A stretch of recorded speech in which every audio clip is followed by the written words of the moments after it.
Kebutuhan tenaga pengajar di tanah air masih menjadi masalah. Tak semua daerah memiliki tenaga pengajar yang cukup, apalagi distribusi guru tidak merata. Dan berikut data jumlah guru di sejumlah wilayah di tanah air.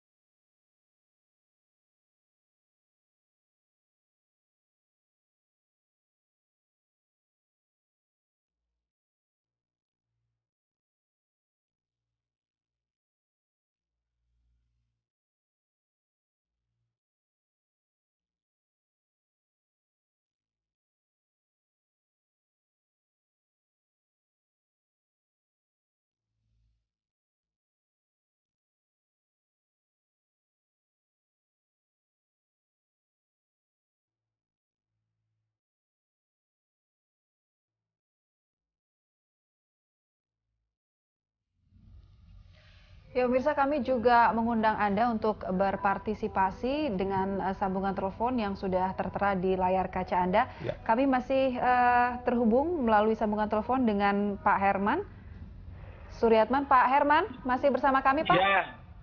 Ya. Pak Herman, jumlah 1,7 juta guru itu berstatus PNS. Kalau kita jumlahkan, tadi kata Bu Uni, informasinya ada sekitar 3,2 jutaan guru, ya, termasuk itu guru honorer, kemudian guru yang berstatus yayasan, gitu ya, guru tetap yayasan. Pak Herman, adakah ini rencana pemerintah untuk memberdayakan guru-guru yang tidak PNS atau honorer yang memenuhi kualifikasi untuk diangkat menjadi guru PNS, Pak Herman? Ya.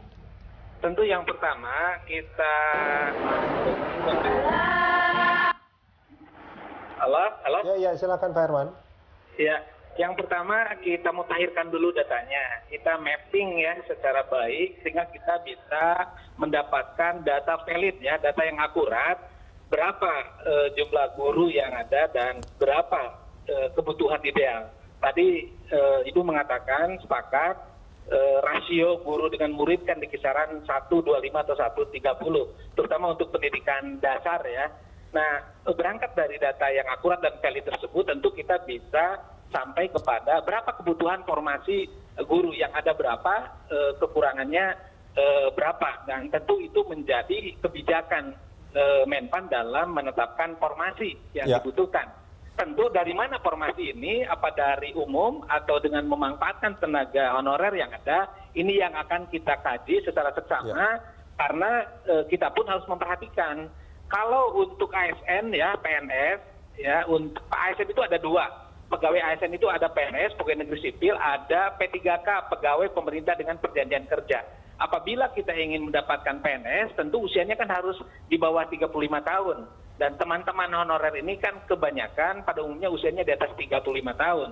Nah, apabila memang yang di bawah 35 tahun, ini kita bisa merekrut PNS dari jalur umum tentunya. Kemudian apabila kita akan merekrut di atas 35 tahun, kita bisa mempertimbangkan teman-teman yang tenaga honorer. Tentu semuanya mengikuti mekanisme dan prosedur. Karena untuk jadi ASN, untuk jadi PNS tidak ada mekanisme diangkat otomatis. Sekali lagi, tidak ada pengangkatan otomatis, harus mengikuti seleksi, baik PNS maupun P3K. Jadi apabila nanti teman-teman honorer akan kita dorong untuk menjadi guru, ya mengikuti testing P3K. Ya, seperti itu. Pak Herman, ini menarik tadi sebetulnya yang Anda katakan bahwa data valid ini. Saya khawatir nanti memang bagaimana sebuah kebijakan diambil pasti berdasarkan data yang valid. Cuman sumbernya itu akan seperti apa nanti diambilnya, Pak Herman? Apakah dari Kemendikbud saja? Ini memang lembaga yang paling punya otoritas. Tapi apakah Kemenpan RB juga akan mencoba menggali data dari sumber yang berbeda untuk validitas? Yang pertama, kami mendapatkan input data awal kan dari teman-teman BKD ya, BKD Kabupaten Kota ya, demikian juga BKD Kabupaten Provinsi.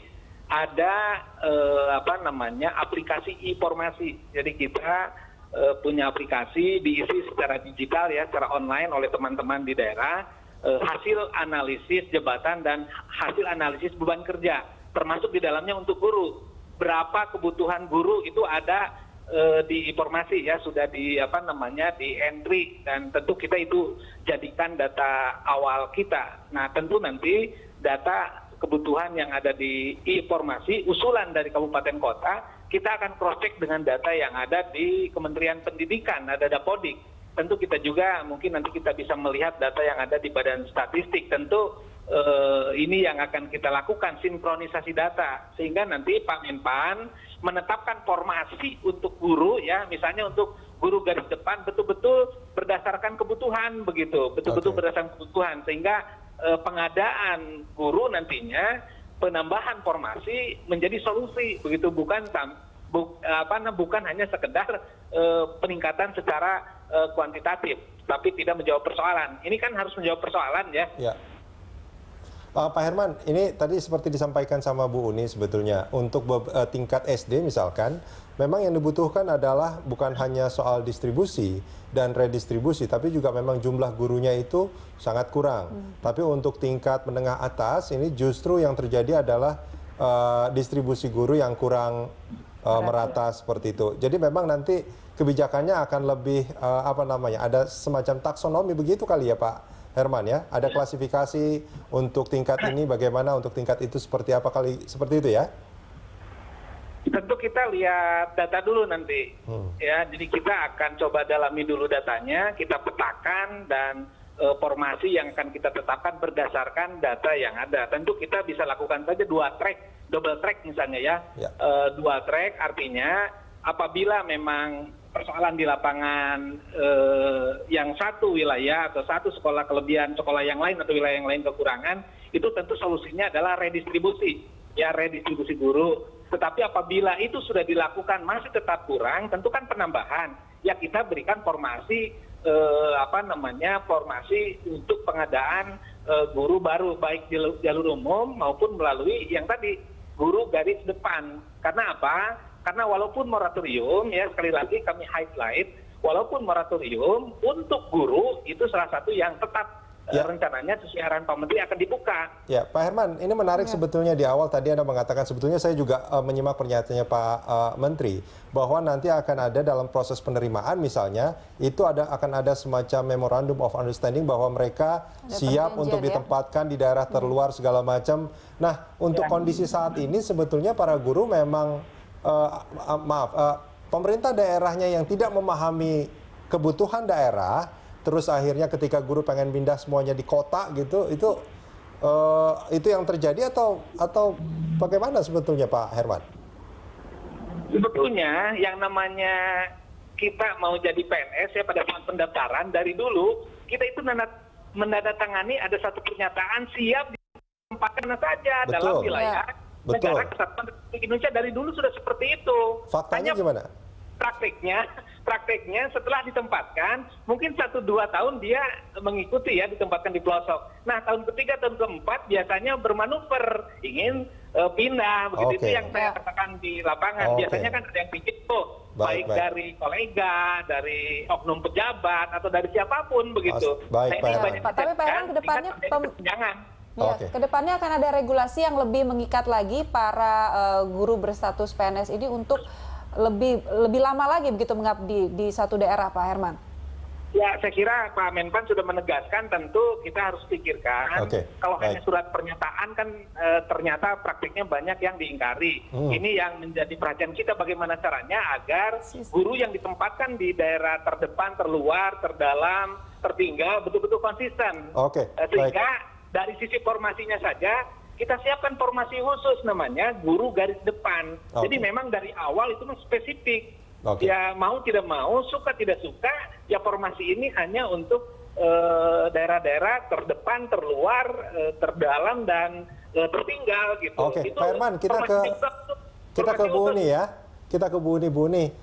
Tanggapannya seperti apa? Itu banyak sekali guru. Kalau tadi dikatakan mau tidak mau, pokoknya kalau ditempatkan terluar ya sudah di sana. Tapi kan biasanya 1-2 tahun mau tidak mau begitu. Tapi setelah tahun ketiga nggak mau gitu kan? Jadi terima kasih. Sebenarnya ada beberapa daerah yang mempunyai best practice soal ini.